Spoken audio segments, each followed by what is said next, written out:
اعوذ باللہ السمیع العلیم من الشیطان الرجیم بسم اللہ الرحمن الرحیم۔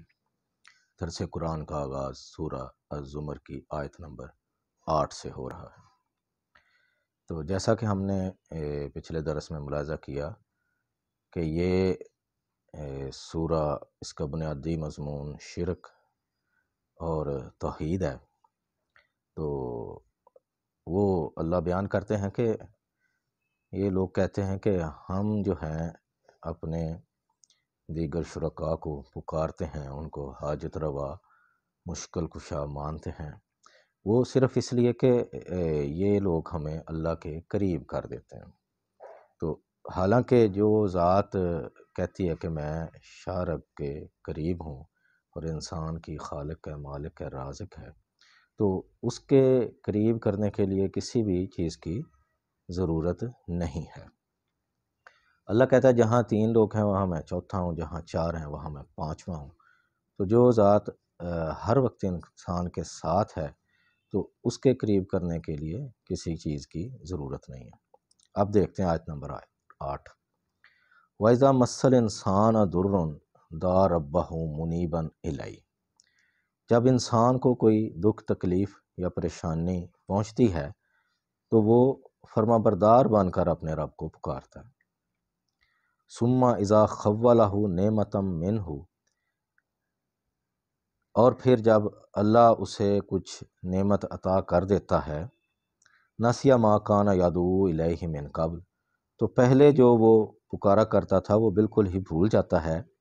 وجعل للہ اندادا، اور وہ اس کے شریک مقرر کر لیتا ہے، یعنی کہ وہ کہتا ہے کہ یہ جو میری مصیبت پریشانی دور ہوئی ہے وہ ان صاحب کی وجہ سے ہوئی ہے۔ لیضل عن سبیلہ، کہ تاکہ اللہ کے راستے سے وہ لوگوں کو روکے۔ یعنی پہلے وہ مصیبت میں اللہ کو پکارتا ہے کہ یا اللہ تو میری پریشانی دور کر دے، اور جب اللہ تعالیٰ اس کی پریشانی دور کر کے اس کو اپنی نعمت سے نوازتا ہے تو وہ دیگر شرکاء مقرر کر لیتا ہے۔ وہ کہتا بھی نہیں یہ تو فلاں دربار والے کی وجہ سے ہوا، فلاں صاحب کی وجہ سے ہوا، فلاں ولی اللہ کی وجہ سے ہوا۔ تو اللہ کہتے ہیں کہ یہ لوگوں کو اس طرح سے گمراہ کرتا ہے۔ کل تمتع بکفرک قلیلا، اب اللہ کہتے ہیں کہ نعمت تو دی تھی اللہ نے، پریشانی دور کی اللہ نے، لیکن تو نے دوسروں کو اس کا شریک ٹھہرا لیا، تو اب جو ہے اس ناشکری سے تھوڑا سا اس دنیا میں فائدہ اٹھا لو۔ انک من اصحاب النار، بے شک تو آگ والوں میں سے ہوگا، یعنی اللہ اسے دوزخ میں ڈالیں گے۔ امن ہوا قانتن، بھلا وہ جو فرما بردار بن کر اللہ کی عبادت کرتا ہے، انال اللیل ساجدا و قائما، اور رات کی گھڑیوں میں قیام اور سجدہ کرتا ہے، یحذر الآخرۃ، آخرت کا خوف رکھتا ہے، و یرجو رحمت ربہ، اور اپنے رب کی رحمت کی امید رکھتا ہے۔ تو وہ ایک ناشکری کرنے والا اور یہ شکر گزار بن کر اللہ کی عبادت کرنے والا آپس میں برابر نہیں ہو سکتے۔ قل هل یستوی الذین یعلمون والذین لا یعلمون، ان سے پوچھئے کیا جو جانتے ہیں، علم رکھتے ہیں، اور جو نہیں رکھتے وہ کیا برابر ہو سکتے ہیں؟ انما یتذکر اولو الالباب، بے شک نصیحت وہی حاصل کرتے ہیں جو عقل سے کام لیتے ہیں۔ قل یا عبادی الذین آمنوا اتقوا ربکم، کہہ دو اے بندو جو ایمان لائے ہو،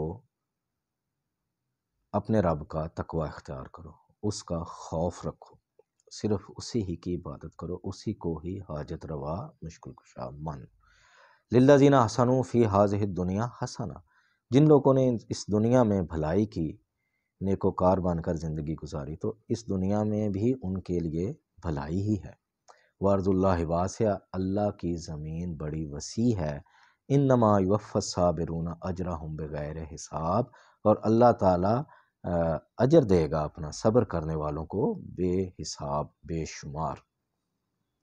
قل انی امرت، کہہ دیجئے کہ مجھے حکم دیا گیا ہے، ان اعبد اللہ مخلصا لہ الدین، کہ میں اللہ کی عبادت کروں، صرف دین کو اسی کے لیے ہی خالص کرتے ہوں، یعنی اس کے ساتھ کسی اور کو شریک نہ ٹھہراؤں۔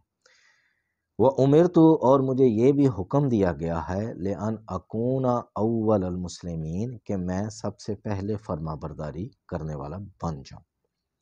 کل انی اخاف ہوں، اب ان سے یہ بھی کہہ دے کہ میں خوف رکھتا ہوں ان عصیت ربی کہ اگر میں اپنے رب کی نافرمانی کروں عذاب یوم عظیم، ایک بڑے دن کے عذاب کا۔ کل اللہ آبدو مخلصا لہو دینی، اب کہہ دیں ان سے کہ میں تو اللہ ہی کے لیے دین کو خالص کرتے ہوئے اسی کی ہی عبادت کرتا ہوں۔ اب یہ دیکھیں کہ نبی کریم صلی اللہ علیہ وسلم کی ذات سے کہلوایا جا رہا ہے کہ ان کو بتا دو کہ اگر میں بھی گناہ گار ہوں گا تو میں بھی پکڑا جاؤں گا، یعنی کہ اللہ کا قانون سب کے لیے ایک جیسا ہے، اور نبی بھی اسی طرح ہی آخرت کے انجام کا خوف رکھتا ہے۔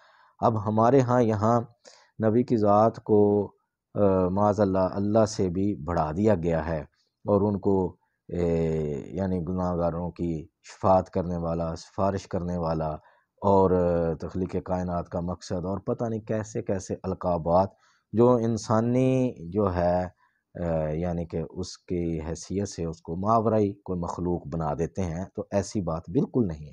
جس طرح عام لوگ گناہ اور ثواب جو ہے اس کا اثر رکھتے ہیں، تو نبی بھی اگر گناہ کرے گا تو وہ بھی اس کا انجام بھگتے گا۔ وہ خود نبی کہہ رہے ہیں لوگوں کو کہ اگر میں بھی نافرمانی کروں گا رب کی تو میں بھی آخرت کے عذاب کا خوف رکھتا ہوں۔